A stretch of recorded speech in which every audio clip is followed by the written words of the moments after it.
Good afternoon, welcome to the video of the Midge Complete. So, been working on it over the winter, full respray, made a cowl for the outside which allows easy use of the throttle because it's a very narrow footwell, but she is now completely finished and looking pretty good. So around the other side.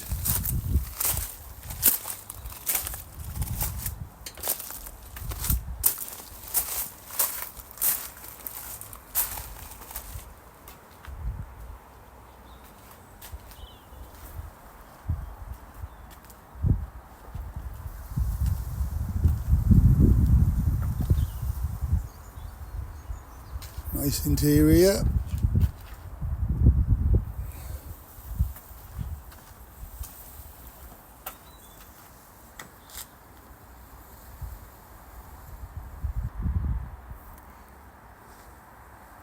So that's it.